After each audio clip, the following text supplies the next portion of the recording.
Dalam Al-Quran, iaitu surah Ali Imran, ada mengatakan, A'udzubillahi minasyaitonirrajim, Qul in kuntum tuhibbunallah fattabi'uni. Katakanlah, wahai umat manusia, sekiranya kalian mencintai Allah, fattabi'uni, maka ikutilah aku, kata baginda Nabi SAW. Yuhibbukumullah, nescaya Allah akan mencintai kalian, wa yaghfir lakum dzunubakum, nescaya Allah akan mengampunkan dosa kalian secara keseluruhannya. Maka di sini tuan-tuan dan puan-puan, Rasulullah mengatakan bahawa mengikuti baginda Nabi itu adalah salah satu jalan ikutan yang terbaik. Mengapa kita perlu mengikut baginda Nabi? Dalam Al-Quran, A'udzubillahi minasyaitonirrajim, laqad kana lakum fi rasulillahi uswatun hasanah. Sesungguhnya pada diri baginda Nabi SAW itu terdapat suri tauladan yang terbaik untuk kita jadikan contoh dan jadikan pedoman untuk kita ikuti sepanjang kehidupan kita. Maka tuan-tuan dan puan-puan, sedar tidak sedar pada hari ini setiap daripada kita dikurniakan satu perasaan cinta. Maka ayat yang awal tadi disebutkan, kalau cintakan Allah maka ikut jalan baginda Nabi SAW.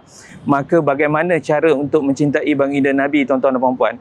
1400 tahun dahulu susuk tubuh ini pernah mengaku, pernah membuktikan bahawa dalam kehidupan 63 tahun baginda Nabi, baginda sering kali mengingati umatnya di akhir zaman, iaitu kita. Apa yang baginda lakukan semuanya adalah demi umatnya. Bahkan ada nabi-nabi lain yang sebelum ini pernah menyuarakan sesungguhnya jika mereka diberi kesempatan, mereka ingin menjadi umat Muhammad. Maka beruntunglah kita, tuan-tuan dan puan-puan. Apabila beruntung, apakah balasan yang seharusnya kita balas kepada baginda Nabi atas keuntungan ini?